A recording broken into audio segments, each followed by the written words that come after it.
नमस्कार, आप सभी का स्वागत है। आज जो हम पेपर करने जा रहे हैं यह पॉलिटिकल साइंस के द्वारा एक जीई का पेपर इंट्रोड्यूस करा जाता है, जनरल इलेक्टिव। ये पेपर जो है, जो नॉन पॉलिटिकल साइंस के जो जितने भी डिसिप्लिन के स्टूडेंट्स हैं, हो सकता है आप इकोनॉमिक्स ऑनर्स से हो, इंग्लिश ऑनर्स से हो, या फिर BA programme with English plus psychology कर रहे हो, तो पॉलिटिकल साइंस डिपार्टमेंट के थ्रू जीई में एक पेपर इंट्रोड्यूस करा जाता है जो स्टेट पॉलिटिक्स इन इंडिया। कई बार इसे पॉलिटिकल साइंस स्टूडेंट के लिए भी इंट्रोड्यूस करा जाता है कि डिसिप्लिन स्पेसिफिक कोर्स के अंदर भी इसे इंट्रोड्यूस करा जाता है, DSC, discipline specific elective course. ठीक है, तो जो पेपर है, जो हमारा जो स्टेट पॉलिटिक्स इन इंडिया है, जो कि आप देख सकते हैं, ये हमारा पेपर है डिसिप्लिन स्पेसिफिक इलेक्टिव। इसके अंदर लगभग हमारी 5 यूनिट्स हैं, जिसमें जो फर्स्ट यूनिट है state politics in India, relevance and framework of analysis.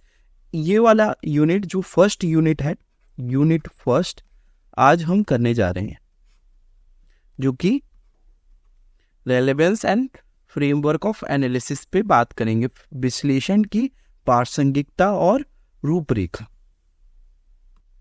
अब देखिए, जो स्टेट पॉलिटिक्स इन इंडिया जो पेपर है, सबसे पहले हमें ये समझना होगा कि जो स्टेट पॉलिटिक्स जो है, यानी जो राज्य की जो राजनीति है, वो क्या है। जब आप सबको पता होगा कि एक दौर था जिसमें कांग्रेस का प्रभुत्व था, यानी कांग्रेस का बोलबाला था सेंटर लेवल पे भी।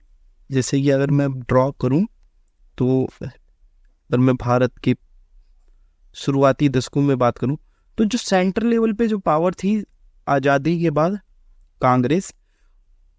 स्टेट लेवल पे भी कांग्रेस थी, और जो बाकी जो और भी अन्य जो छोटे छोटे इलेक्शन होते थे,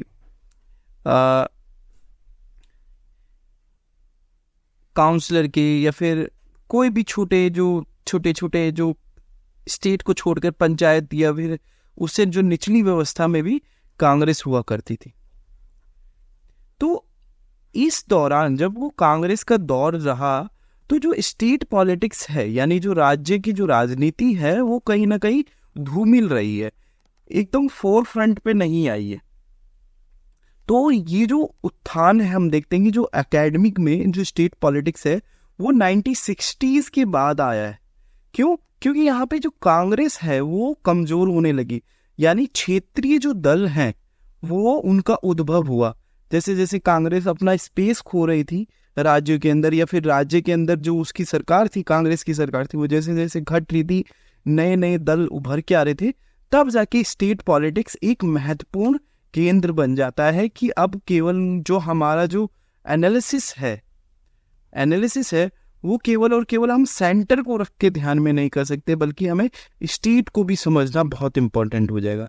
क्यों सर्टेन स्टेट्स में मूवमेंट्स हो रहे हैं, और यही टाइम है, देखिए कि जो 1960s का टाइम है, यहीं पे जो सोशल मूवमेंट्स जो हो रहे हैं वर्ल्ड वाइड, उसके ऊपर थ्योरीज इमर्ज हो रही हैं।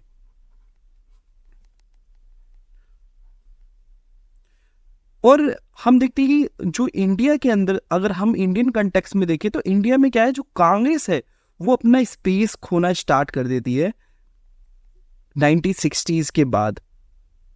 तो एक नए राज्यों के अंदर नए प्लेयर, यानी नई नई पार्टियों का जन्म होता है, तब जाके स्टेट पॉलिटिक्स इमर्ज हो रहा है।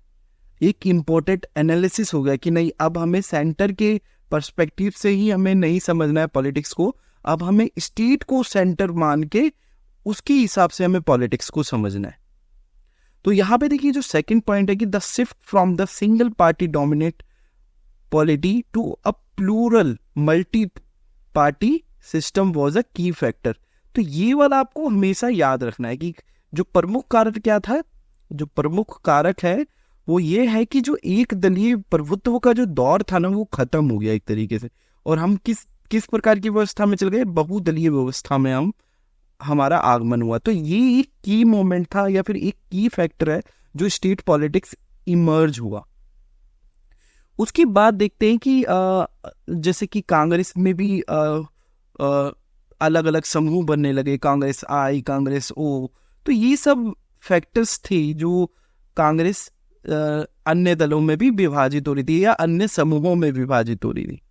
उसके बाद है कि the reorganisation of India into linguistic state.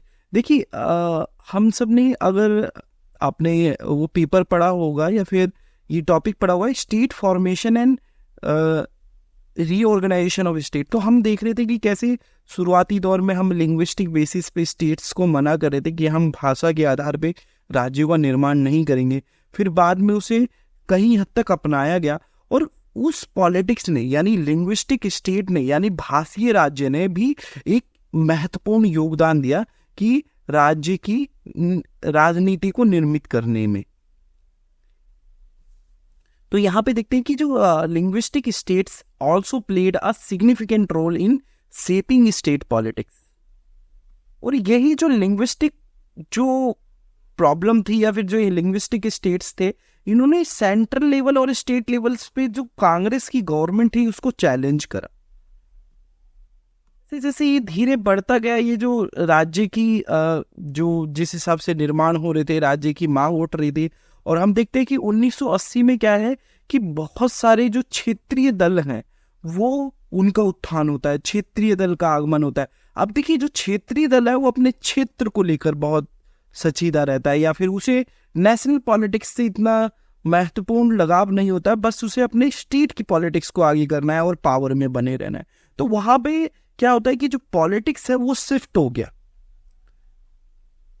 कि अब यहाँ पे राज्य अपने अपनी मांगे करने लगे। राज्य एक इम्पॉर्टेंट अपना जो केंद्र है वो स्थापित कर रहे हैं कि नहीं, हमारे बेसिस पे आपको सोचना पड़ेगा, या फिर जो आपका जो थिंकिंग जो डिनोमिनेटर है, जो केंद्र है, वो आपको राज्य अब बनाना पड़ेगा, स्टेट को आपको मानना पड़ेगा, क्योंकि अब यहाँ पे आपकी गवर्नमेंट नहीं है, हमारी मांग होगी, हमारी अलग मांग है।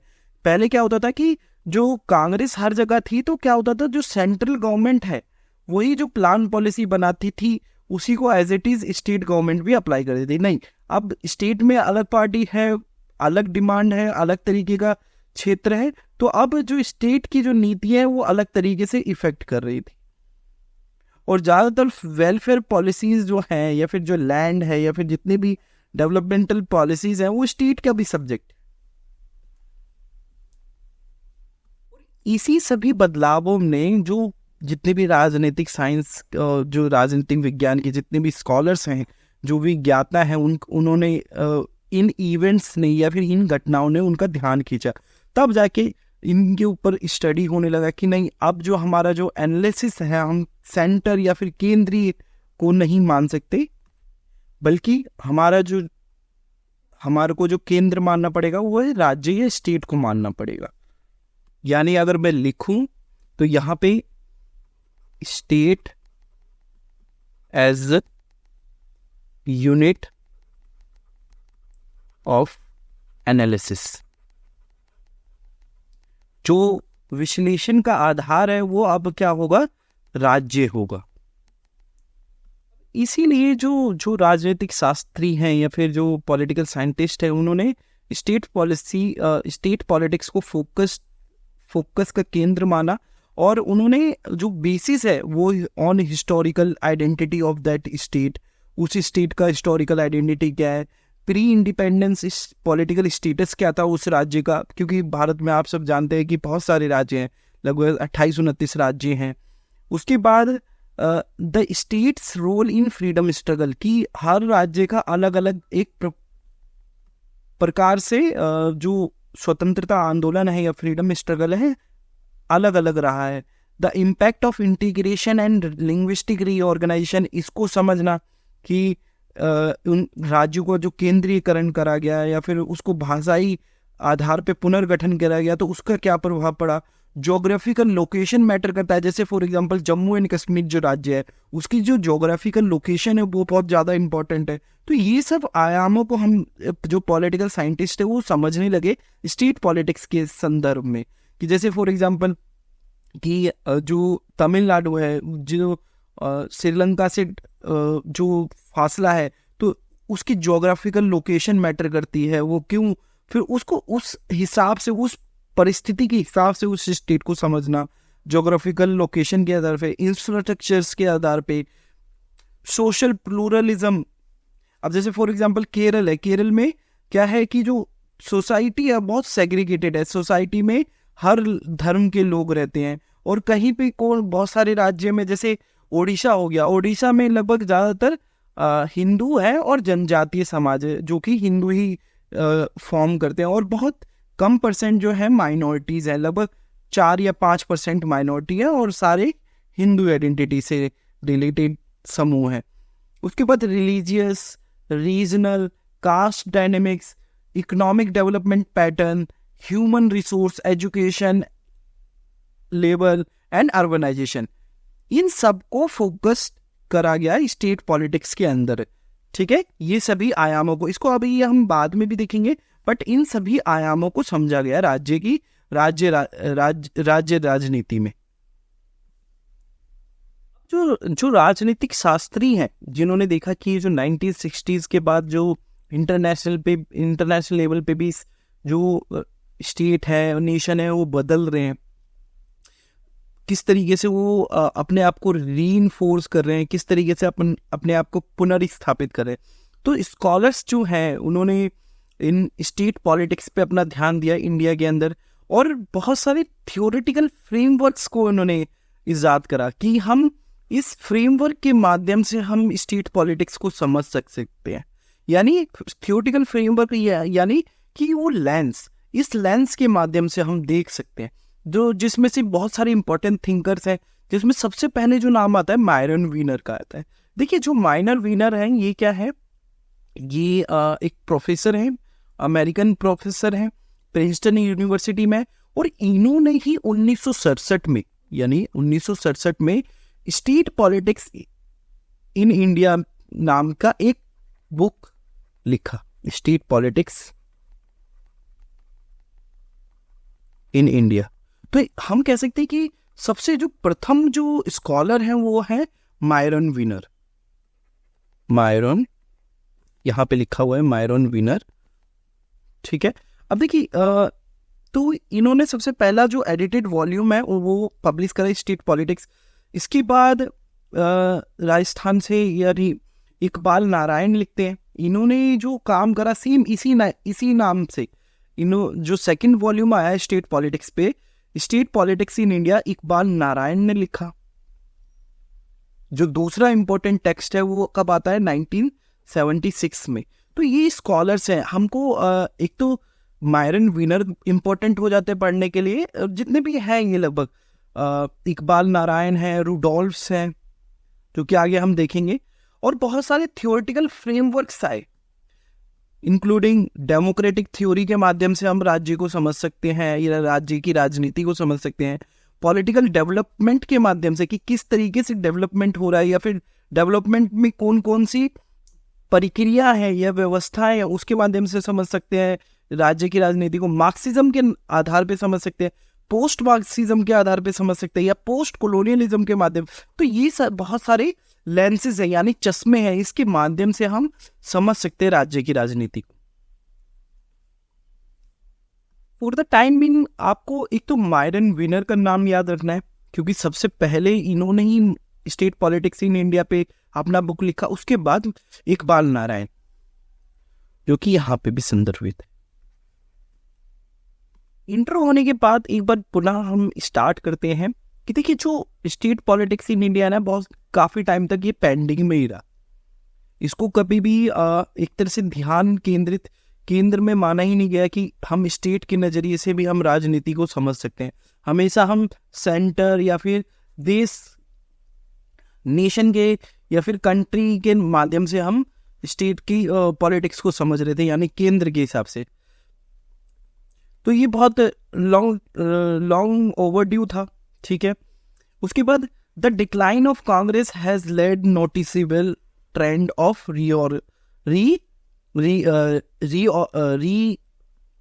रीजनलाइजेशन ऑफ इंडियन पॉलिटिक्स, यानी दोबारा से क्षेत्रीकरण की उत्थान हुआ जब कांग्रेस का डिक्लाइन होता है, रीजनलाइजेशन ऑफ पॉलिटिक्स, यानी क्षेत्रीयकरण हो गया राजनीति का, क्षेत्रीयकरण। इसी डिक्लाइन के बाद, कांग्रेस के डिक्लाइन के बाद, कि राज्य ना, उन्होंने एक महत्वपूर्ण रोल अपना प्राप्त करा भारतीय राजनीति के अंदर। राज्यों की महत्वपूर्ण एवं शक्तिशाली इकाई के रूप में मान्यता बढ़ गई।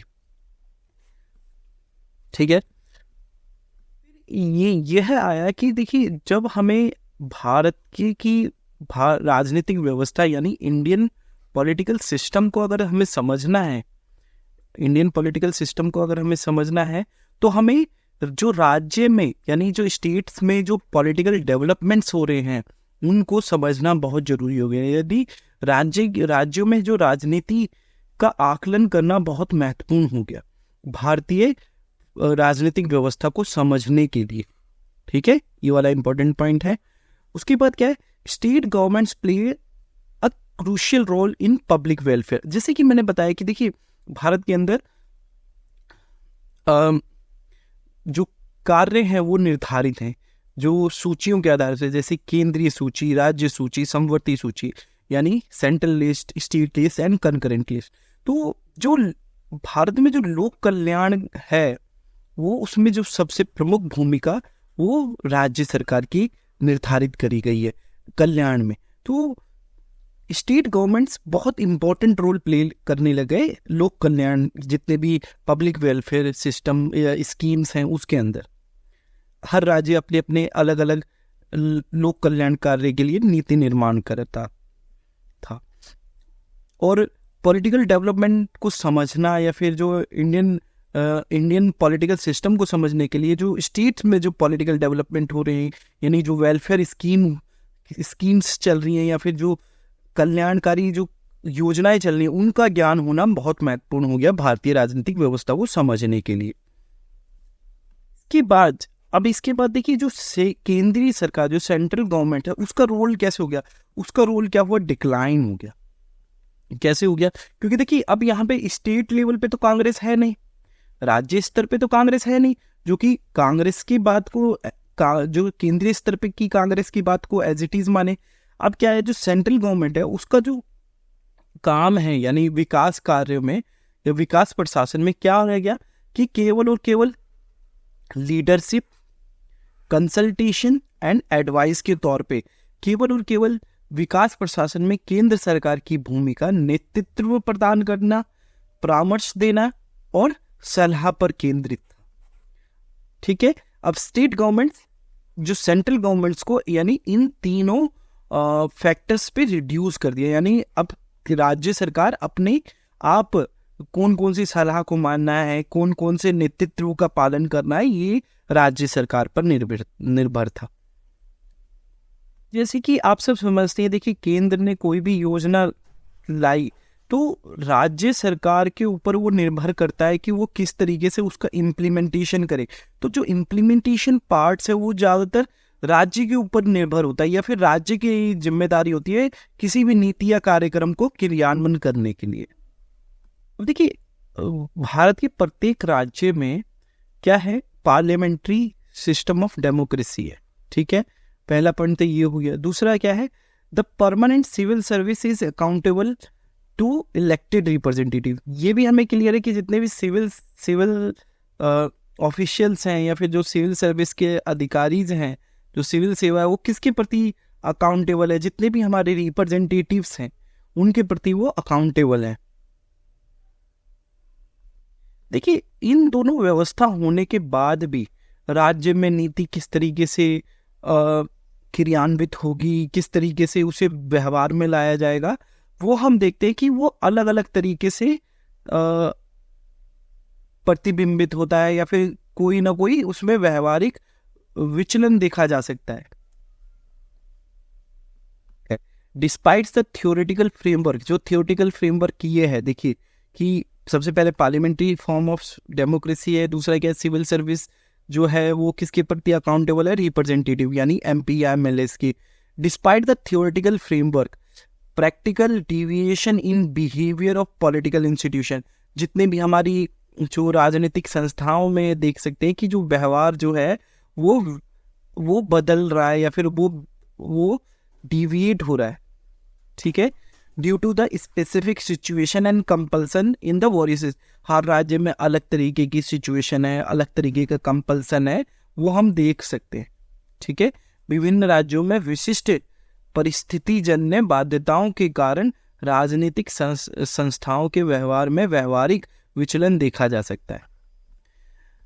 The states with in the union Indian union exhibits diverse profile. देखिए, जो हमें ये तो पता है कि भारत एक डाइवर्स नेशन है या स्टेट है, ठीक है, और हर राज्य एक राज्य से अलग है, परिस्थिति अलग हो जाती है, भौगोलिक क्षेत्र अलग हो जाता है, तो हर राज्य की अलग अलग चुनौतियां, अलग अलग चैलेंजेस हैं, अलग अलग बाधाएं हैं। उसके बाद क्या है, the state serves as a implementing agency. जैसे कि हमें पता है कि जो राज्य है वो राष्ट्रीय विकास योजनाओं के कार्यान्वयन के लिए या इम्प्लीमेंटेशन के लिए बहुत महत्वपूर्ण है।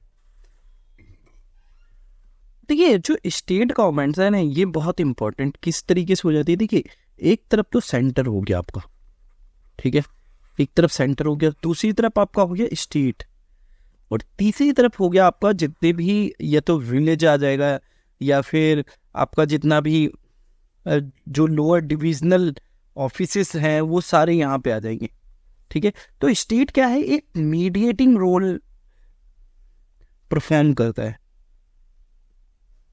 या intermediary role, maintaining connection with both central government and district and sub district governments, ठीक है। तो स्टेट क्या है, एक मध्यम स्फीयर है जो बहुत इंपॉर्टेंट हो जाता है इंटर प्लान एंड पॉलिसी के इम्प्लीमेंटेशन के लिए।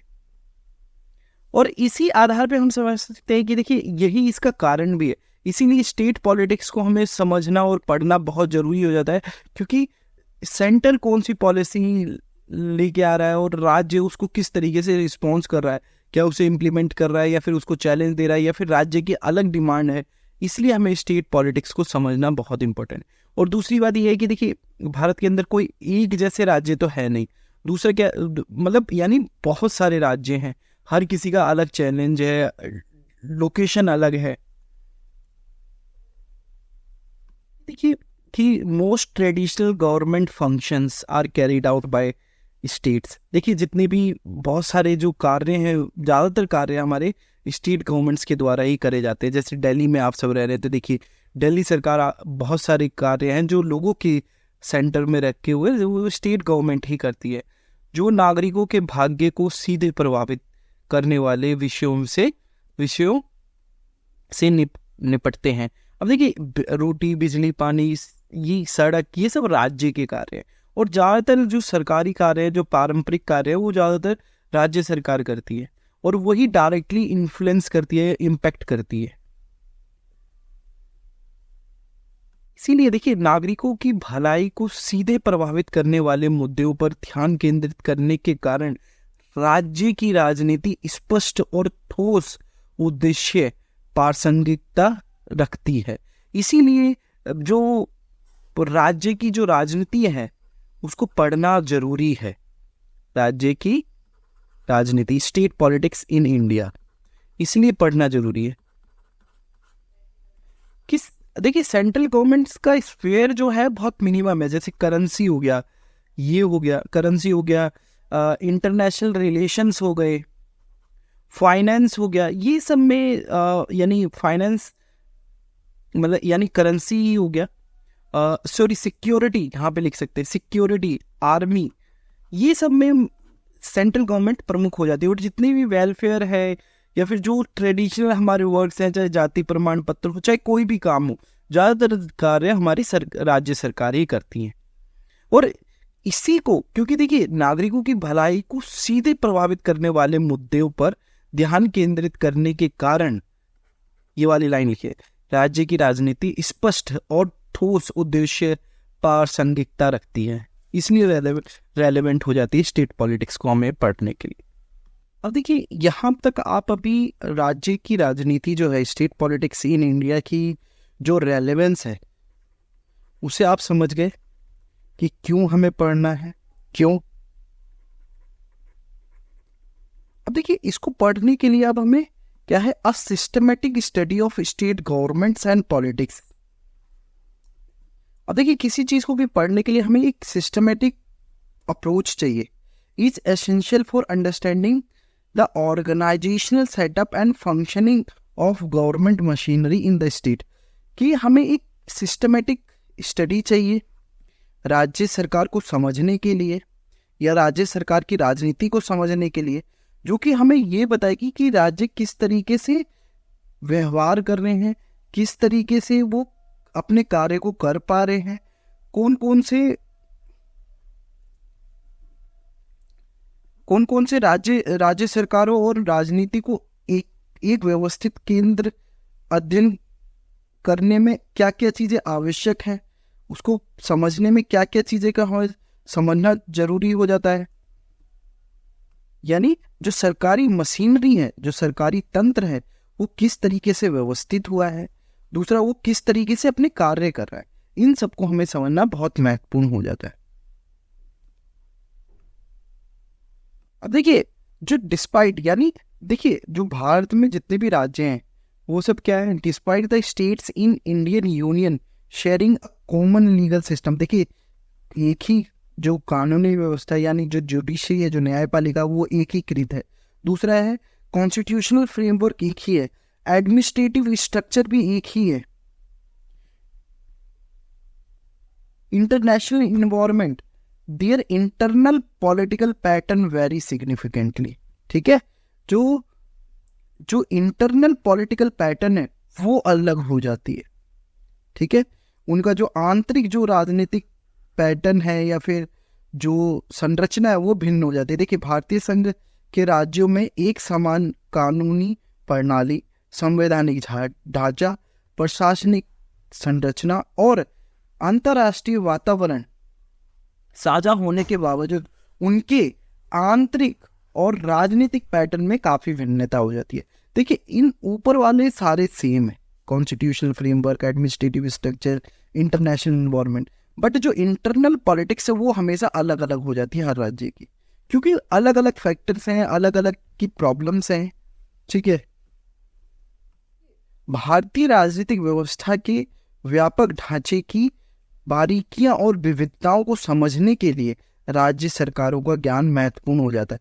जितनी भी जो knowledge of state government is crucial to grasp nuance and variation within the broader framework of Indian political system.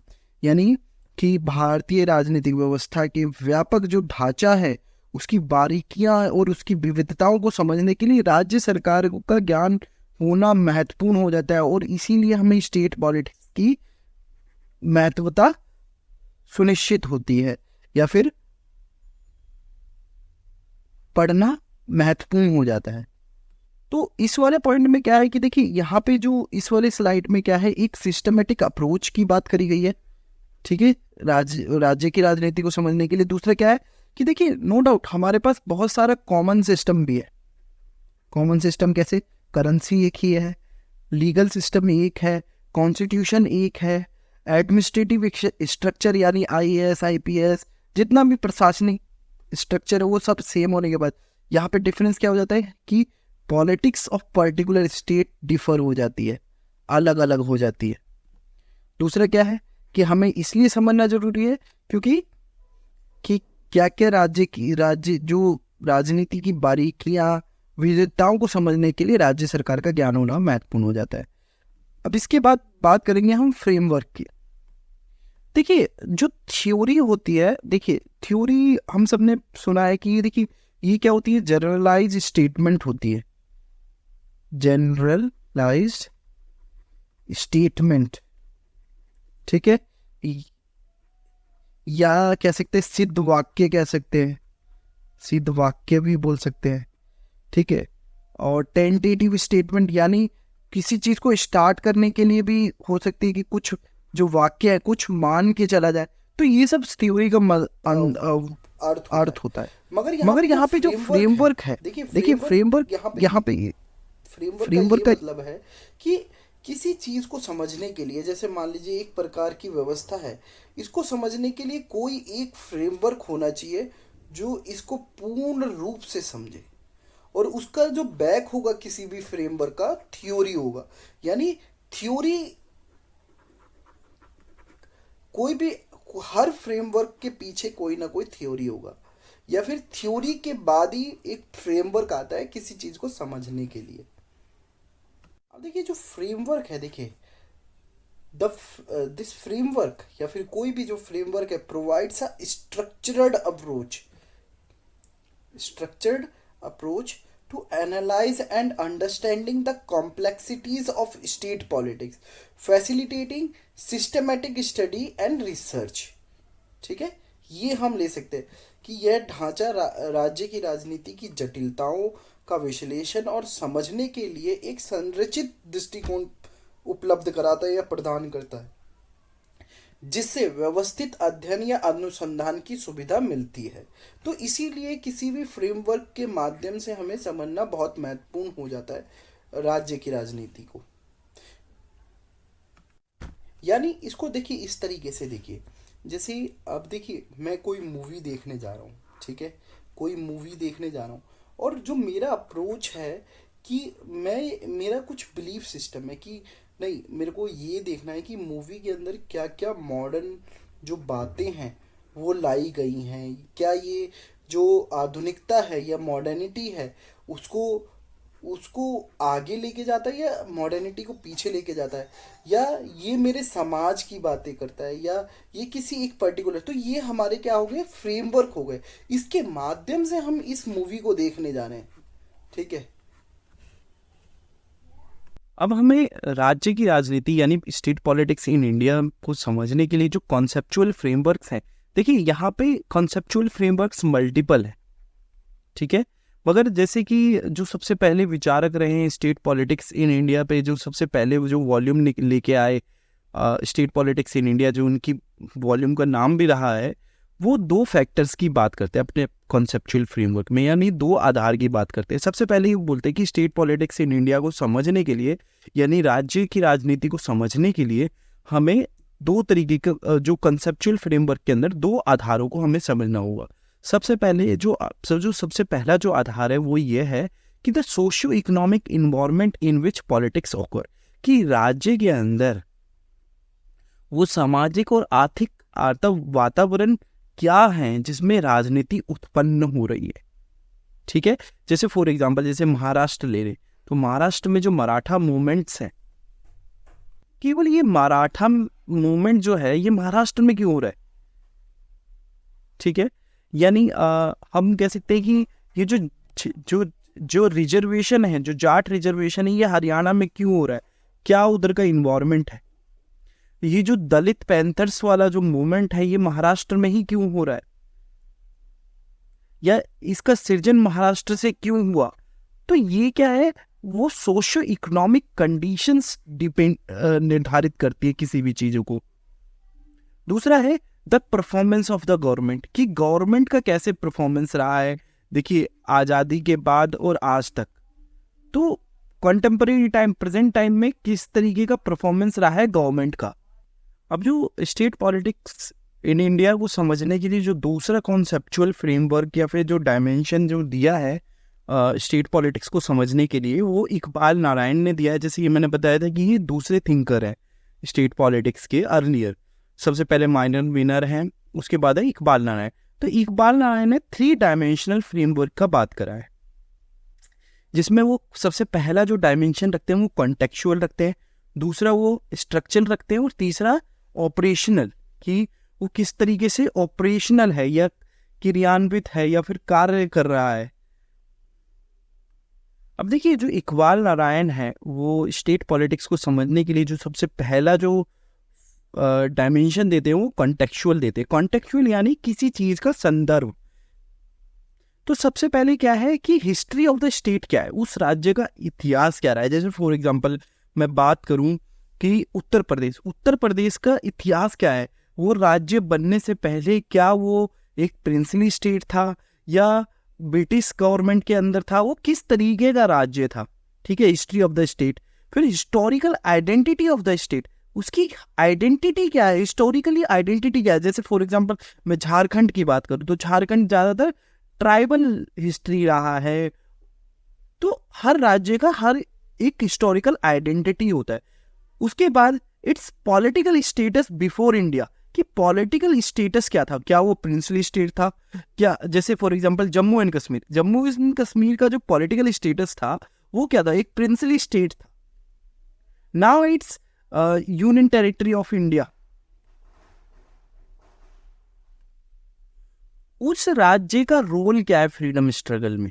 अब देखिए ज्यादातर जो जम्मू एंड कश्मीर का अगर हम देखें तो फ्रीडम स्ट्रगल में ज्यादातर योगदान नहीं है बहुत कम है, क्योंकि जो अंग्रेजों का जो जो ज्यादातर नीतियों का समर्थन राजा के द्वारा किया जाता था, जो जम्मू एंड कश्मीर के जो प्रिंसली स्टेट, ठीक है। तो उसका रोल क्या है फ्रीडम स्ट्रगल में। उसके बाद the impact of integration of princely states और ऑफ लिंग्विस्टिक रिगोर, तो इम्पैक्ट क्या हुआ। जैसे फॉर एग्जांपल इंटीग्रेशन का क्या इम्पैक्ट हुआ, जब हमने किसी दूसरे राज्य के साथ उसे जोड़ दिया। फॉर एग्जांपल हमने देखा कि अगर हम देखें जो तेलंगाना मूवमेंट है, जो तेलंगाना आज के समय में एक राज्य है, मगर तेलंगाना मूवमेंट या फिर आंदोलन का एक प्रमुख इतिहास रहा है। वो हमेशा से आज़ादी की शुरुआत से ही वो हमेशा से रिवॉल्ट कर रहा है तेलंगाना के लिए, ठीक है। तो जो लिंग्विस्टिक बेसिस पे फॉर्म हुआ, फिर उसका इम्पैक्ट क्या रहा इंटीग्रेशन का, उसका ज्योग्राफिकल लोकेशन क्या है वो इम्पैक्ट करता है।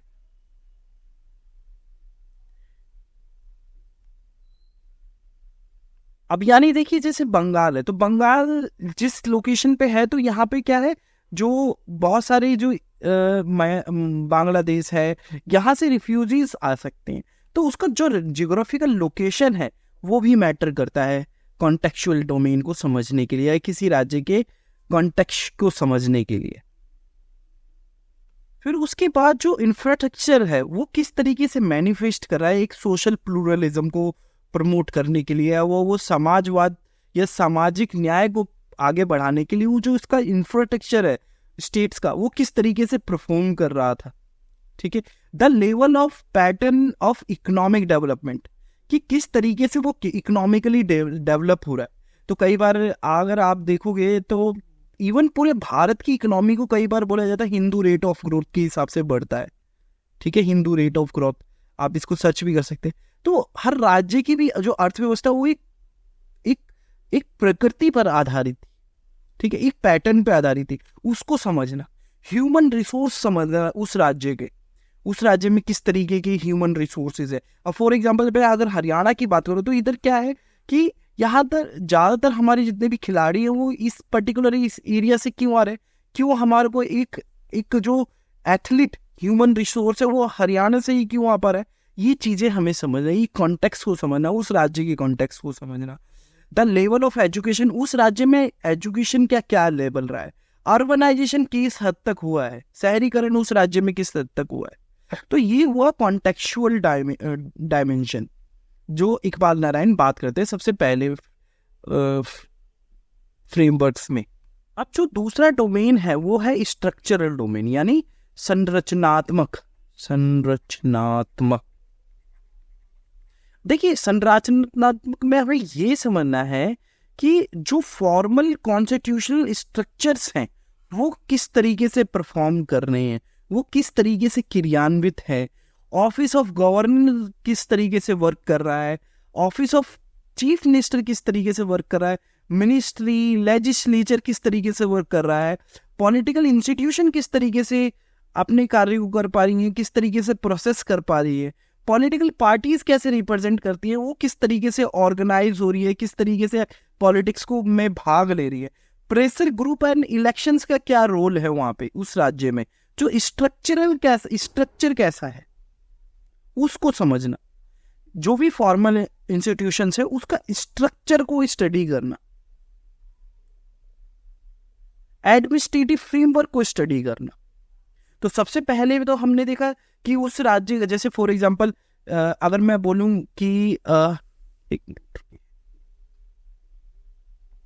नया पेज लेते हैं, जो इकबाल नारायण है वो क्या बोल रहे हैं कि स्टेट को समझने के लिए, हम इस स्टेट को समझने के लिए या इसकी राजनीति को समझने के, स्टेट्स किसकी पॉलिटिक्स को समझने के लिए, पॉलिटिक्स को समझने के लिए हमें सबसे पहला जो डोमेन है वो क्या, इस राज्य का कॉन्टेक्स्ट क्या है, कॉन्टेक्स्ट, इसको समझना पड़ेगा कि इस राज्य का किस आधार पर उद्भव हुआ, प्री इंडिपेंडेंस इसका क्या रोल था, आफ्टर इंडिपेंडेंस क्या रोल है, लिंग्विस्टिक जो रीऑर्गेनाइजेशन हुआ, स्टेट्स का पुनर्गठन हुआ, उसमें किस तरीके से इसका भाग हुआ है, किस तरीके से एकीकरण हुआ है इसका। दूसरा जो डोमेन है स्ट्रक्चरल, कि यहाँ पे किस तरीके की पार्टीज है, किस तरीके की व्यवस्था है, किस तरीके से जो ऑफिस ऑफ मिनिस्टर है, गवर्नर है, मिनिस्ट्री है, लेजिस्लेचर है, पार्लियामेंट वो यानी लेजिस्लेचर है, वो किस तरीके से यहाँ पे परफॉर्म कर रहा है। तो स्ट्रक्चर, जो फॉर्मल स्ट्रक्चर वो किस तरीके से यहाँ पे परफॉर्म कर रहा है या फिर किस तरीके से अपना कार्य कर रहा है, यहाँ पे किस तरीके के प्रेशर ग्रुप्स इन्वॉल्व हैं, उसको समझना। तीसरा जो आयाम की बात करते हैं वो है ऑपरेशनल, ठीक है, ऑपरेशनल यानी क्रियान्वित, क्रियान्वित लिख सकते हैं, क्रियान्वित, ठीक है, क्रियान्वित, तो किस तरीके से वो क्रिया कर रहा है, ठीक है, क्रियान्वित। The role orientation of actors in the drama of state, कि देखिए जो स्टेट पॉलिटिक्स में किस तरीके से जो एक्टर्स हैं वो किस तरीके से अपनी भूमिका अदा कर रहे हैं, उनका व्यवहारिक पक्ष को समझना है, उनके कार्यात्मक पक्ष को समझना है, वो किस तरीके से व्यवहार कर रहे हैं। जैसे मान लीजिए पार्टी पॉलिटिक्स है, तो ये किस तरीके से व्यवहार कर रही है ग्रास रूट लेवल पे, जमीनी स्तर पे किस तरीके से ये व्यवहार कर रही है, क्या ये डेमोक्रेटिक है, क्या ये परिवारवादी है, या किसी, तो व्यवहार कैसा है उसका।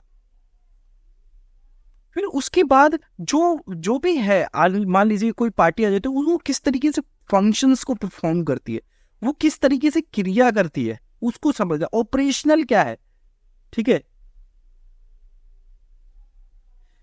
स्ट्रक्चरल में क्या हम उसके स्ट्रक्चर को समझ रहे थे, ठीक है। ऑपरेशनल में हम कह रहे हैं कि वो स्ट्रक्चर जो है, जैसे फॉर एग्जांपल चीफ मिनिस्टर जो है वो किस तरीके से ऑपरेशन अपनी क्रियाओं को कर रहा है, क्या उसका व्यवहारिक पक्ष है, क्या उसका फंक्शनल एस्पेक्ट है, उन चीजों को समझना, क्या वो कहता है वो क्या वो कर रहा है, इस चीजों को समझना। अब मान लीजिए देखिए जो चीफ मिनिस्टर ऑफिस है उसका हमने अध्ययन करा, वो किस तरीके से परफॉर्म करता है, क्या क्या उसकी लिमिटेशंस है, क्या क्या उसके पास शक्ति है जो कार्य कर सकता है विकास कल्याण के लिए।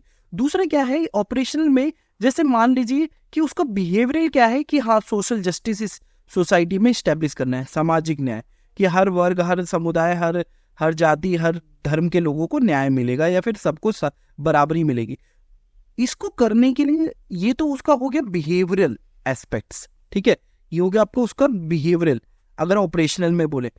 और ये किस तरीके से इसको परफॉर्म कर रहा है, फंक्शनल, कि क्या क्या कर रहा है, क्या वो जो गरीब जो मार्जिनलाइज्ड हैं क्या उनको वो रिसोर्स उपलब्ध करा रहा है, क्या उनको आगे बढ़ने के लिए कुछ नई स्कीम्स ले रहा है, तो उसको फंक्शनल एस्पेक्ट्स को समझना, किस तरीके से फंक्शन कर रहा है। जो थ्योरेटिकल फ्रेमवर्क या फिर फ्रेमवर्क ऑफ एनालिसिस है वो हमने एक तो माइनर विनर के हिसाब से देख लिया, इकबाल नारायण के हिसाब से देख लिया। अब हम बात करेंगे कि डिटर्मिनेंट्स ऑफ स्टेट पॉलिटिक्स, वो कौन कौन से निर्धारक तत्व हैं राज्य राजनीति की। अब देखिए किसी भी राज्य की राजनीति को निर्धारण करने वाले या फिर जो इन्फ्लुएंस करने वाले कौन कौन से तत्व होते हैं, कौन कौन से फैक्टर्स होते हैं। सो सबसे पहला होता है कॉन्स्टिट्यूशनल डिटर्मिनेंट्स, कि जैसे अब देखिए किसी भी राज्य की राजनीति को निर्धारित करने के लिए ये जो कॉन्स्टिट्यूशन ने किस तरीके से उस राज्य का निर्धारण करा है, क्या उसे कोई स्पेशल स्टेट का रिकॉग्निशन दे रखा है, ठीक है, उसको संविधान ने किस तरीके से पावर दे रखा है, क्या वो ज्यादा स्वायत्त है, क्या उसके पास किस तरीके से उसका स्टेटस है कॉन्स्टिट्यूशन में, ठीक है। जो दूसरा है इकोनॉमिक डिटर्मिनेंट्स, कि उस राज्य की जो अर्थतंत्र है या फिर जो अर्थव्यवस्था वो किस तरीके की है, वो किन किन चीजों पे आधारित है, क्या उस राज्य के पास लेबर ज्यादा है या टेक्नोलॉजी ज्यादा है, तो इकोनॉमिक डिटर्मिनेंट्स भी इन्फ्लुएंस करता है, क्या वहां पे इंडस्ट्री है या नहीं है, ठीक है। उसके बाद जो तीसरा है सोशियो कल्चरल डिटर्मिनेंट्स, कि उस राज्य की सामाजिक और सांस्कृतिक किस तरीके की है, वो ये भी निर्धारित करती है स्टेट पॉलिटिक्स को। ठीक है, अगर मान लीजिए कोई राज्य है जो ज्यादा अपनी संस्कृति को लेकर सजग है या फिर बहुत ज्यादा कॉन्शियस है, तो डेफिनेटली वहां पे जो पॉलिटिक्स होगी वो आइडेंटिटी पॉलिटिक्स होगी। For example Tamil Nadu. ठीक है, socio cultural determinants, bureaucracy as a determinants, कि ब्यूरोक्रेसी भी कई बार एक स्टेट पॉलिटिक्स में डिटर्मिनेंट्स का काम करती है। किस तरीके से, देखिए अब मान लीजिए किसी राज्य में जो ब्यूरोक्रेसी है वो बहुत अच्छे से परफॉर्म कर रही है, तो जो पॉलिटिक्स होगी स्टेट्स की वो एक कोऑर्डिनेटेड होगी या फिर सीमित होगी। अगर ब्यूरोक्रेसी अच्छे तरीके से परफॉर्म कर रही है ड्यूटीज को, अगर ब्यूरोक्रेसी अगर लचीली है तो यहाँ पे स्पेस मिलेगा लोकल लोगों को अपनी आवाज या अपनी मांगों को उठाने के लिए। अगर ब्यूरोक्रेसी ही वो चीजें डिलीवर कर देती है तो यहाँ पे बहुत कम स्पेस बचता है लोकल प्रॉब्लम्स को रिजॉल्व या उठाने के लिए लोकल लोगों के द्वारा।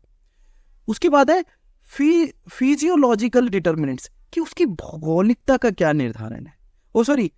जो फिजियोलॉजिकल मतलब उसके पास ये शब्द यहाँ पे गलत है, मैं एक बार चेंज कर देता हूँ।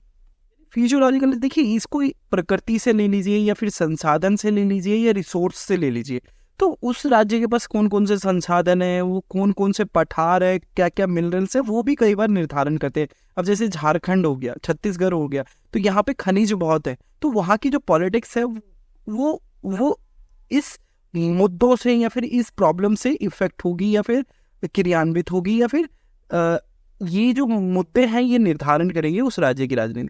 एक ज्योग्राफिकल, की मैंने बताया कि जैसे बहुत सारे राज्यों का जो परिस्थिति है वो अलग अलग है। अब मान लीजिए यहाँ पे जो बंगाल है वो बांग्लादेश के निकट है, तो यहाँ की अलग प्रॉब्लम्स हो जाए। ज्योग्राफी भी कई बार डिटर्मिनेट्स करती है स्टेट पॉलिटिक्स को, क्योंकि देखिए बंगाल में सेम बांग्ला बोली जाती है, लोगों का आदान प्रदान होता है, एक्सचेंज होता है। ठीक है, सेम अगर बिहार को देखिए तो बिहार और नेपाल को देखिए, नेपाल और बिहार को। उसके बाद है पॉलिटिकल डिटर्मिनेंट्स। देखिए पॉलिटिकल डिटर्मिनेंट्स की नेशनल पॉलिटिक्स में उसका क्या महत्व है उस राज्य का, नेशनल पॉलिटिक्स में उस राज्य का क्या। जैसे फॉर एग्जांपल यूपी को देखिए, यूपी देखिएगा कि जो नेशनल पॉलिटिक्स में उसमें हमेशा लैमलाइट में क्यों रहता है, क्योंकि देखिए पॉलिटिक्स के अगर देखें तो नेशनल लेवल पे 80+ सीटें हैं, 80 MP सीटें हैं, तो कई बार पॉलिटिकल डिटरमिनेंट्स भी स्टेट पॉलिटिक्स को इम्पैक्ट करता है। देखिए राज्य राजनीति की विशेषता, देखिए राज्य राजनीति की विशेषता क्या हो सकती है अगर आपको एग्जाम में पूछ लिया जाता है, तो सबसे पहला क्या है, amalgamation of traditional and modern languages.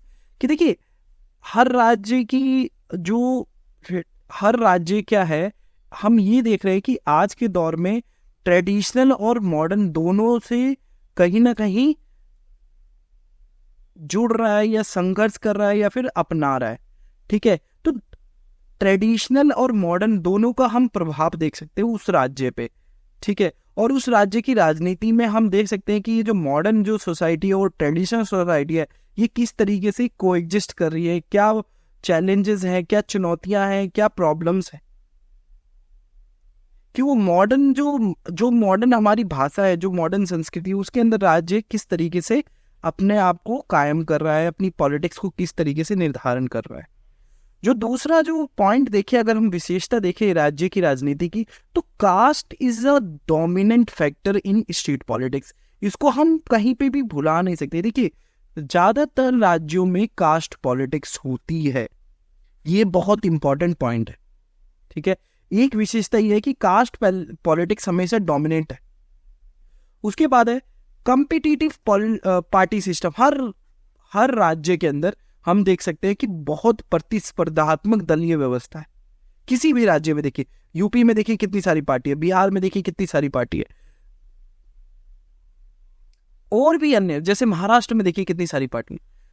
Political participation, हम देख रहे हैं कि पॉलिटिकल पार्टिसिपेशन बढ़ा है स्टेट पॉलिटिक्स में। स्टेट पॉलिटिक्स में ज्यादा लोग भाग लेते हैं।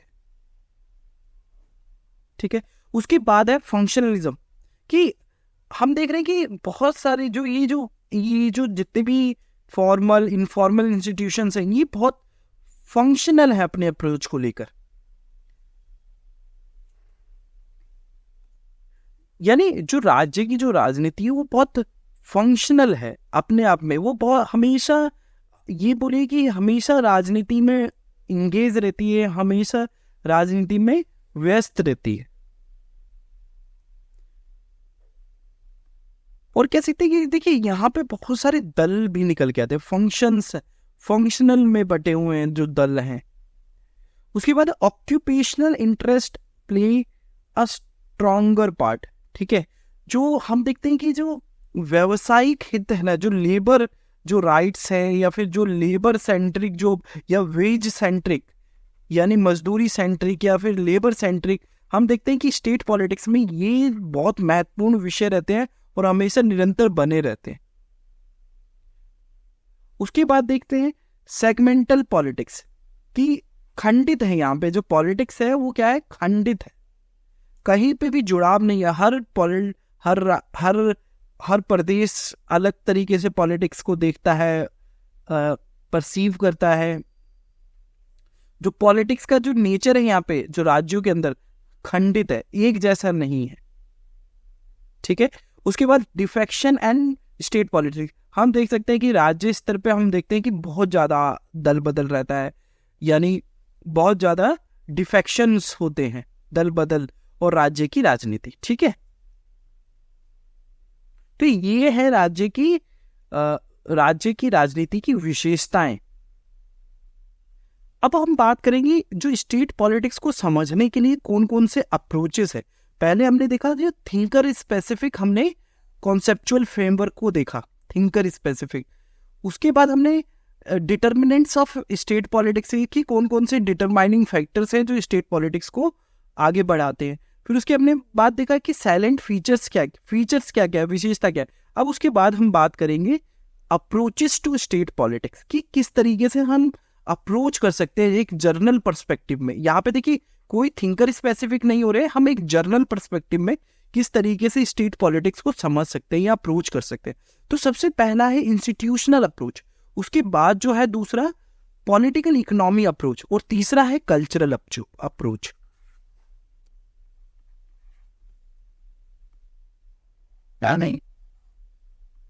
यानी जो पहला जो है, एक मिनट में यहाँ पे, जो पहला जो है वो है संस्थागत उपागम, जो दूसरा है राजनीतिक आर्थिक उपागम, और तीसरा जो है वो है सांस्कृतिक उपागम। ठीक है, इस यानी राज्य राजनीति के अध्ययन के उपागम। ठीक है, यहाँ पे तो ये 3 उपागम है जिससे हम राज्य की राजनीति का अध्ययन कर सकते हैं इन उपागमों के माध्यम से। पहले हमने थिंकर स्पेसिफिक, अब जर्नल की बात कर रहे हैं हम। अब देखिए जो पहला जो इंस्टीट्यूशनल जो अप्रोच है, यानी जो संस्थागत उपागम है, ये देखिए पॉलिटिकल साइंस में बहुत प्रोमिनेंट है, बहुत प्रमुख दृष्टिकोण में से एक है संस्थागत दृष्टिकोण। ठीक है, उसके बाद देखिए ये किस चीज पे फोकस करता है, ये फोकस करता है स्टडी ऑफ इंस्टीट्यूशन।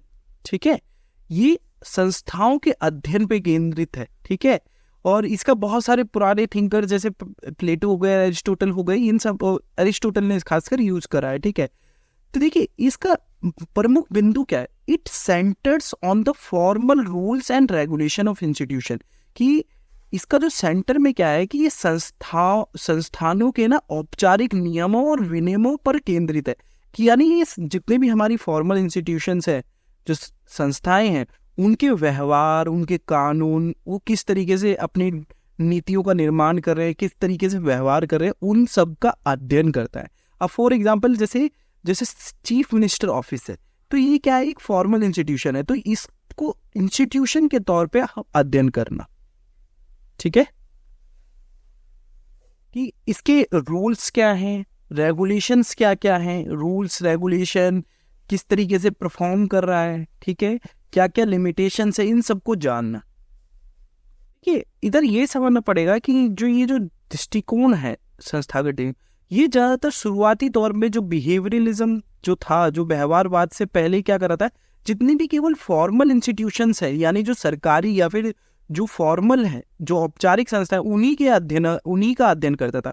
मगर ये पोस्ट बिहेवियरलिज्म के बाद इसने जो अपना अप्रोच है, ये जो जितने भी इनफॉर्मल इंस्टीट्यूशंस है, इनका अध्ययन भी करना शामिल कर दिया इन्होंने। अब जैसे इनफॉर्मल इंस्टीट्यूशंस क्या हो गए, जैसे मान लीजिए कोई एनजीओ है, या प्रेशर ग्रुप हो गया, या फिर कोई एसोसिएशन हो गया, पार्टी पॉलिटिक्स हो गया, पॉलिटिकल पार्टी हुए, तो इन सब का भी अध्ययन करना इन्होंने शुरू कर दिया इस वाले अप्रोच ने। देखिए यहाँ पे देखिए जो फॉर्मल इंस्टीट्यूशन है वो क्या है, government in state organs like legislature, जो कार्यपालिका है, न्यायपालिका है, व्यवस्थापिका है, ये किस तरीके से अपने कार्य को कर रही है। और इनफॉर्मल में क्या हो गया कि आपके प्रेशर ग्रुप्स हो गए, सोशल मूवमेंट्स हो गए, रिलीजियस एंड कल्चरल इंस्टीट्यूशंस हो गए, तो इनका अध्ययन भी शामिल हो गया संस्थागत उपागम के अंतर्गत। तो जैसे स्टेट पॉलिटिक्स को समझने के लिए, जैसे मान लीजिए ये स्टेट पॉलिटिक्स है, अगर मैं इसको समझूंगा इंस्टीट्यूशनल अप्रोच से, तो इस स्टेट के अंदर कौन कौन सी फॉर्मल इंस्टीट्यूशन है और कौन कौन सी इनफॉर्मल है, इनफॉर्मल और इनफॉर्मल। तो फॉर्मल में मैं ये कार्यपालिका, न्यायपालिका, व्यवस्थापिका, इसको समझूंगा, और इनफॉर्मल में मैं ये पावर शेयरिंग कैसे हो रहा है, या फिर जो प्रेशर ग्रुप्स है, या फिर सोशल मूवमेंट्स है, रिलीजियस कल्चरल इंस्टीट्यूशन है, इनका अध्ययन करूंगा। ये जो इनफॉर्मल ग्रुप्स है ना, ये डायरेक्टली पावर शेयरिंग में इन्वॉल्व नहीं होते, मगर ये क्या करते हैं, इम्पैक्ट करते हैं या प्रेशराइज करते हैं गवर्नमेंट को, ठीक है। और इसमें स्कॉलर्स देखें जो बात करते हैं, जैसे G.H. हरगोपाल है, जो जी हरगोपाल है, वो एम्फेसिस करते हैं importance of institutional approach in democratic governance में, ठीक है। और भी बहुत सारे स्कॉलर्स हैं, जैसे जोयासन हो गए, गुनार मेंडार हो गए, ये सब इन्होंने इंस्टीट्यूशनल अप्रोच या फिर फॉर्मल इंस्टीट्यूशंस का अध्ययन करा है। और भी हम स्कॉलर्स देख सकते हैं, जैसे रजनी कोठारी हैं, वो भी कई बार इंस्टीट्यूशनल अप्रोच का फोकस में रखते हैं और इनफॉर्मल इंस्टीट्यूशंस को भी अध्ययन करने की कोशिश करते हैं, यानी सोशल मूवमेंट्स हो गए, नॉन पॉलिटिकल ऑर्गेनाइजेशन हो गए, इन सभी का।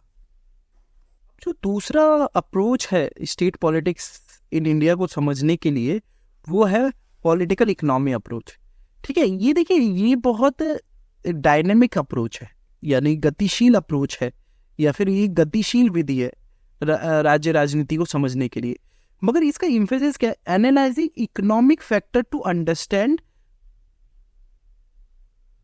सोसाइटी एंड पॉलिटिक्स, कि इकोनॉमिक फैक्टर्स का अध्ययन करने के बाद ये समझता है कि किस तरीके की राज्य की राजनीति है। और फॉर एग्जाम्पल देखिए कि कई बार क्या होता है कि जो इकोनॉमिक फैक्टर है वो बताते हैं कि अब राज्य का मोटिवेशन क्या है पॉलिटिक्स के माध्यम से। दूसरा क्या है कि ये देखिए 1980 के बाद जो अप्रोच है ये बहुत प्रोमिनेंट हो गया है। देखिए इसका मुख्य एम क्या है इस अप्रोच का, इसका अप्रोच का ये एम है कि ये जो पॉलिटिक्स है और ये जो इकोनॉमी है,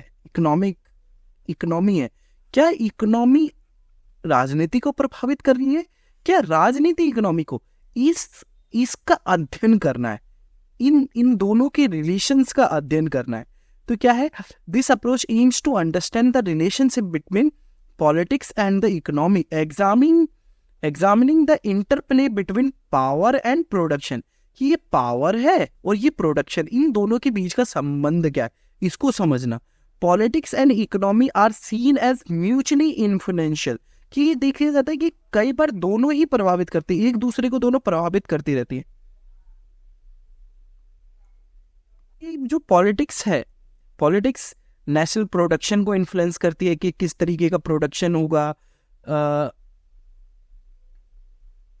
उसी स्वरूप में जो नेशनल प्रोडक्शन है वो फिर राज्य की राजनीति को प्रभावित करती है। बहुत सारे जो स्कॉलर्स हैं जो इंडियन पॉलिटिक्स को समझने के लिए लिबरल एंड मार्क्सिस्ट दोनों पर्सपेक्टिव को यूज करा गया है इसके अंदर, ये पॉलिटिकल इकोनॉमी। तो ये कह सकते हैं कि इसमें लिबरल और मार्क्सिस्ट दोनों के ही गुण शामिल हैं। देखिए इसको एक उदाहरण से इस तरीके से, ये जो ग्रीन रेवोल्यूशन 1960 के दशक में लाया गया या फिर हुआ, उसने क्या करा, भारत को एक आत्मनिर्भर बना दिया। तो आत्मनिर्भर होने के बाद उसका भारत का जो अंतर्राष्ट्रीय स्तर पे जो अपना वोट करने का या फिर अपनी बात रखने का जो तरीका था वो एकदम बदल गया। तो देखिए जो नेशनल प्रोडक्शन ने किस तरीके से स्टेट की पॉलिसी को इन्फ्लुएंस करा और पॉलिटिक्स ने किस तरीके से इकोनॉमी को इन्फ्लुएंस करा, कि आफ्टर ये जो ग्रीन रेवोल्यूशन है ये भी किसी पॉलिटिशियन या फिर पॉलिटिक्स का ही एक प्रोडक्ट था कि हाँ हमको सेल्फ रिलायंस होना है। देखिए जो भारत ने 1991 में जो एलपीजी की नीति लेके आया, तो इससे भी राज्य ने जैसे ये कदम उठाया तो इकोनॉमी चेंज हो गई, पूरी अर्थव्यवस्था चेंज हो गई। जो लाइसेंस परमिट कोटा राज था वो खत्म हो गया, वो लिबरलाइजेशन, प्राइवेटाइजेशन, ग्लोबलाइजेशन में बदल गया। कई बार जो मार्क्सिस्ट जो स्कॉलर हैं, जो मार्क्सवादी स्कॉलर हैं, वो ये बोलते हैं कि पॉलिटिकल इकोनॉमी अप्रोच के अंतर्गत कि जो कैपिटलिस्ट क्लास है उसने भारतीय अर्थव्यवस्था पे कब्जा कर रखा है, प्रभुत्व कायम कर रखा है, वो जितने भी संसाधन हैं उस पे पूंजीपति वर्ग का प्रभुत्व है। दूसरे में हम एक देवेश कपूर है, उनके आर्गुमेंट को देखते हैं। वो ये बोलते हैं कि जो इंडियन स्टेट है वो इतने बड़े लेवल, हमें क्या दिखता है, एक विरोधाभास दिखता है। भारतीय राज्यों के अंदर हमें एक विरोधाभास दिखता है कि एक तरफ तो वो इतने बड़े बड़े इलेक्शंस कंडक्ट करा पाता है, मगर वहीं दूसरी ओर जो भारतीय जो राज्य हैं या जो भारतीय व्यवस्था है वो बेसिक जो फैसिलिटी है वो लोगों को उपलब्ध कराने में असमर्थ है। तो ये द्वेष दिखता है कि देखिए जो पॉलिटिक्स है वो कहीं हद तक इलेक्शन कराने में तो बहुत अच्छी रही है, मगर वहीं पे अगर इकोनॉमी में देखें तो बेसिक चीज़ें कई बार लोगों को उपलब्ध नहीं करवा पाई है। तो इस अप्रोच के माध्यम से ये क्रिटिक करते हैं। ये देखिए the political economy approach focuses on studying the interaction between politics and the economy. जैसे मैंने बताया कि क्या पॉलिटिक्स इकोनॉमी को इन्फ्लुएंस कर रहा है या पॉलिटिक्स इकोनॉमी पॉलिटिक्स को प्रभावित कर रही, इनके बीच का इंटरप्ले को समझना। यही अप्रोच जो इंस्टीट्यूशनल अप्रोच की खामी को बताते हुए बोलते हैं कि कई बार क्या होता है कि केवल हम रूल्स एंड रेगुलेशंस को हम समझने की कोशिश करते हैं राज्य की संस्थाओं को, मगर हम ये नेग्लेक्ट कर देते हैं या फिर ये अपने व्यवहार से हटा देते हैं या उपेक्षा कर देते हैं कि जो व्यक्ति हैं जो उस पद पर हैं, जो इस इंस्टीट्यूशन में है, वो किस तरीके से व्यवहार कर रहे हैं, वो किस तरीके से पॉलिटिक्स और इकोनॉमी को परसीव कर रहे हैं। तो कई बार इस मायने से ये जो पॉलिटिकल इकोनॉमी अप्रोच है ये अपने आप को ऊपर साबित करने की कोशिश करते हैं कि हम इंस्टीट्यूशनल अप्रोच से अच्छा आउटकम देते हैं स्टेट पॉलिटिक्स को समझने के लिए। देखिए जो तीसरा जो अप्रोच है वो है पॉलिटिकल कल्चरल अप्रोच, यानी कल्चरल अप्रोच। देखिए कल्चर किसी भी सोसाइटी का पार्ट एक इंक्लूजन के टर्म्स में बताता है कि culture is a form of expression, inclusive expression, thought and belief system. ठीक है, किसी भी सोसाइटी, किसी भी सिविलाइजेशन का। वहीं पे हम इसके माध्यम से हम समझने की कोशिश करते हैं कि कल्चरल अप्रोच किस तरीके। देखिए the political cultural approach focuses on the studying thoughts, belief and attitudes of the people. देखिए ये जो अप्रोच है, इस अप्रोच के अंदर हम ना संस्थाओं, जो फॉर्मल इंस्टीट्यूशन है उसका स्टडी कर रहे हैं, ना ही पॉलिटिक्स और इकोनॉमी के बीच में क्या संबंध है वो उसका नहीं। इसमें जो लोग रह रहे हैं राज्य के अंदर वो किस तरीके से उनके विचार हैं, क्या उनकी विश्वास है, क्या उनकी मान्यताएं हैं, वो किस तरीके से उनका नजरिया, उनका हम अध्ययन करते हैं।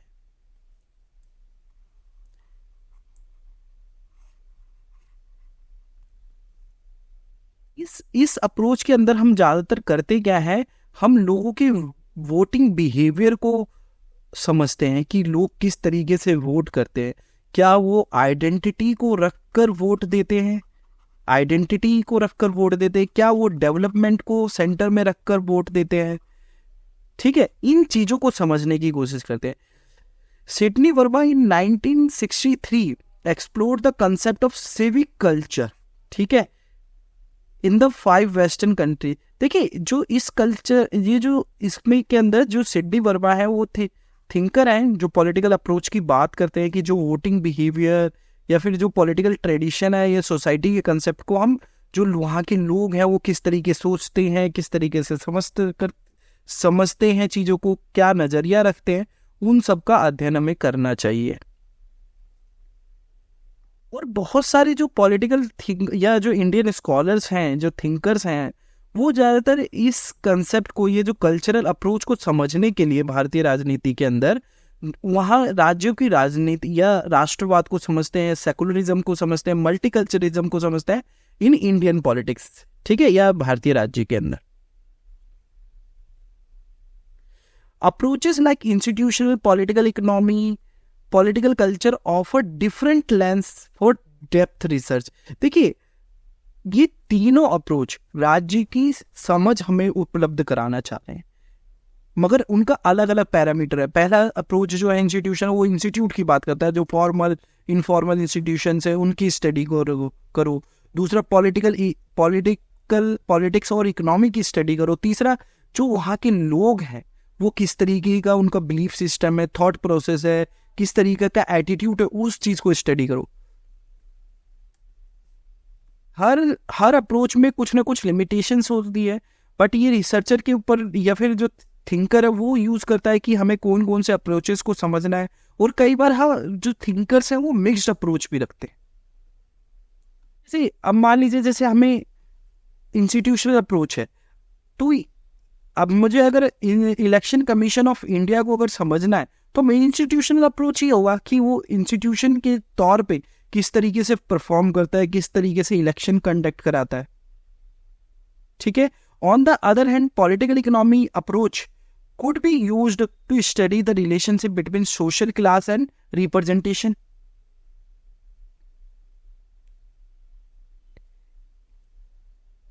तो ये बहुत सारे माध्यम्स हैं जिनके माध्यम से हम स्टेट पॉलिटिक्स को अप्रोच कर सकते, समझ सकते। और आप सबको मैं दिखा दूं कि देखिए कई बार एग्जाम में इस तरीके के क्वेश्चन है, examine the different perspective and approaches for studying state politics in India. वो 3 अप्रोच हो गए, आपके थिंकर कवर हो गए। तो ये पहला जो यूनिट है स्टेट पॉलिटिक्स इन इंडिया का, यूनिट नंबर 1 वो कंप्लीट हो जाता है। देखिए यहाँ पे अगर हम थोड़ा सा समझे, एक दो अगर मैं बात करूं आप सबसे, तो यहाँ पे देखिए कई बार ना जनरेशन आता है स्टेट पॉलिटिक्स का। अगर आप स्टेट पॉलिटिक्स का अगर जनरेशन देखेंगे, स्टेट पॉलिटिक्स एकेडमिक तौर पे स्टेट पॉलिटिक्स इन इंडिया में जनरेशन, तो जो फर्स्ट जनरेशन है उसमें कौन कौन से थिंकर्स आते हैं आपका? आप सबसे पहले आते हैं मायरन वीनर। दूसरे आते हैं इकबाल नारायण, जिनका हमने देखा 3 डायमेंशनल वाला इकबाल नारायण। फिर आते हैं सेकंड अप्रोच में क्या हुआ कि ये जो अप्रोच है, ये मान लीजिए ये लगभग आपका 1967 से 83 के बीच तक रहा है। उसके बाद जो सेकंड अप्रोच है, जो जिसमें क्या बात हुआ, इंटर स्टेट कंपैरिजन होने लगा कि एक स्टेट का दूसरे स्टेट से कंपैरिजन होने लगा, इंट्रा स्टेट कंपैरिजन होने लगा, स्टेट के अंदर ही कंपैरिजन होने लगा। मगर यहाँ पे क्या हुआ कि ज़्यादातर वन स्टेट पे फोकस करा गया कि कोई व्यक्ति उत्तर प्रदेश या जम्मू कश्मीर पे स्टडी कर रहा है तो वन स्टेट को फोकस में रख के स्टडी करा गया उसकी पॉलिटिक्स को। और जो तीसरा जो फेज है वो कह सकते हैं हम कंपैरेटिव एनालिसिस पे ज़्यादा फोकस करता है। कंपैरेटिव कि इसमें स्टेट का स्टेट से कंपैरिजन करा जाता है, स्टेट का स्टेट से, और स्टेट के अंदर जो जिले हैं, डिस्ट्रिक्ट हैं, इंट्रा स्टेट भी कंपैरिजन करा जाता है। इधर हो गया इंटर स्टेट, इंट्रा स्टेट, ठीक है। और इसमें क्या बोला जाता है कि advancement of the earlier state, कि आज के टाइम पे क्या एडवांसमेंट हुआ है, ठीक है, मॉडर्निटी को लेकर। तो ये सब है। और एक दूसरा अगर मैं बात करूं कि जो स्टेट पॉलिटिक्स इन इंडिया है वो क्यों इतना नेग्लेक्टेड रहा शुरुआती दौर में, क्यों वो इतना इसके ऊपर ज़्यादा शुरू के दौर में क्यों इतना फोकस नहीं करा गया। तो सबसे पहला था कि आप सबने देखा होगा कि सबसे पहले तो एक तो कांग्रेस जो व्यवस्था थी, ठीक है, कांग्रेस जिसे रजनी कोठारी कांग्रेस सिस्टम बोलते हैं, यानी कांग्रेस का प्रभुत्व है कांग्रेस व्यवस्था। दूसरे क्या था कि शुरुआती दौर पे जब नेहरू और ये जब एकदम से भारत आज़ाद हुआ था, इंडिपेंडेंस हुआ था, तो हम सबका सबसे ज़्यादा ध्यान किस पे था कि हमें भारत को आधुनिक करना है। तो हमने जितनी भी, जैसे कि आप पंचवर्षीय योजना देखोगे तो डेवलपमेंटल पॉलिसीज थ्योरीज पे हमने ज़्यादा वर्क करा। और किस सेंस में करा कि पूरे ऑल ओवर इंडिया को एक यूनिट मान के करा गया, ठीक है। तो मॉडर्नाइजेशन थ्योरी, डेवलपमेंट थ्योरीज, इन सब का बहुत बड़ा प्रभुत्व था आफ्टर इंडिपेंडेंस। जो दूसरा जो इफेक्ट रहा वो रहा कांग्रेस का डोमिनेशन। इस वजह से भी डोमिनेंस ऑफ कांग्रेस भी एक फैक्टर है जो कि जो स्टेट पॉलिटिक्स इतना ज़्यादा इंगेज नहीं हुआ, या फिर शुरुआती दौर में क्यों प्रभुत्व पे एक यूनिट ऑफ एनालिसिस क्यों नहीं आया स्टेट बन के। तो दूसरा जो है फैक्टर वो कांग्रेस का डोमिनेंस है। जो तीसरा जो है वो ये है कि टू मच एम्फेसिस ना हमने नेशन बिल्डिंग पे दे दिया था कि हमें राष्ट्र का निर्माण करना है, राष्ट्र का। तो ये जो एम्फेसिस है कि राष्ट्र निर्माण करना है, तो इसमें कहीं ना कहीं स्टेट है ना वो द्वितीय या फिर गौण हो जाता है, सेकेंडरी स्टेज पे चला जाता है। मगर ये जो स्टेट निकल के कब आता है, जब डिक्लाइन होता है, ये कांग्रेस व्यवस्था का जब डिक्लाइन होता है तब state as a unit of analysis, state as a unit of analysis बन के आता है। फिर यहाँ पे जो फेडरल स्ट्रक्चर है इस पे जोर दिया जाता है, क्योंकि जो स्टेट लेवल पे दूसरी गवर्नमेंट थी, कांग्रेस नहीं थी। यानी अगर हम बात करें कांग्रेस खत्म हो गया, तो यहाँ पे जो फेडरल स्ट्रक्चर है उसको समझा गया। फिर राज्य की जितनी भी पार्टी थी या जो राज्य सरकार थी वो अपनी हकों की बात करने लगी कि जो सेंट्रल गवर्नमेंट है उसको हम केवल और केवल कंसल्टेंट के लिए रखेंगे, लीडरशिप के लिए रखेंगे, बट हम अपनी पॉलिसीज खुद फॉर्म करेंगे। तो ये सब कारण है। आप फर्स्ट यूनिट कवर होता है। बहुत बहुत धन्यवाद। अगर आपको हमारा ये इनिशिएटिव अच्छा हो तो प्लीज़ लाइक, सब्सक्राइब और कमेंट लिखिएगा अगर कुछ नहीं समझ में आया हो।